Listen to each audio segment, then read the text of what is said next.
Pinakpakan naman ni Vice President Jejomar Binay sa kanyang kampanya ngayong araw ang kabiguan umano ng pamahalaan na solusyonan ang problema sa kuryente sa Mindanao.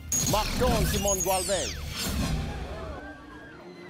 Sa probinsya ng Misamis Oriental at Lanao del Norte, nangampanya ang United Nationalist Alliance o UNA ngayong araw.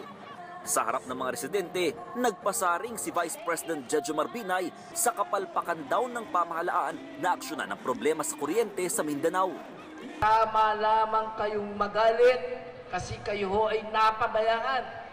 Walang resulta ang pamumuno. 2010 pa nga, 2010. Meron na ho kayong problema sa elektrisidad. O ano nangyari? Lalong tumatagal ang brownout. Muli ring ibinida ni Vice President Jejomar Binay na sila lang sa una ang mga kandidatong nakaranas ng hirap kaya alam nila kung paano ito solusyonan. Ang nanay ko maagang namatay. Kung mayaman lang kami, matagal sana ang buhay ng nanay ko. Pero tila taliwas daw ito sa sinabi ni VP Binay sa debate kahapon na may mga ari-arian siyang minana mula sa kanyang mga magulang. Depensa ng partido.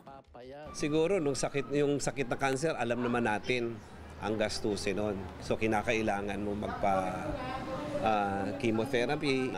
Mahirap sila pero it does not mean na wala naman silang mga property na ibinigay ng nanay at tatay. Tuloy naman sa pagmamalaki si VP Binay sa mga nagawa niya sa Makati. Libre gamot, libre pa ospital sa mga mahirap.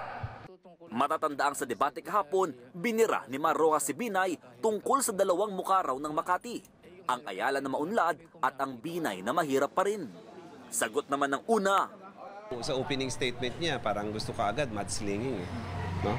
Kaya pinaganda naman ni Vice President Binay. At nakita naman natin yung maturity, the maturity of the Vice President is there already. Hindi naman niya pinatulan. Mula rito sa Lanao del Norte, umaaksyon, Mon Gualvez, News 5.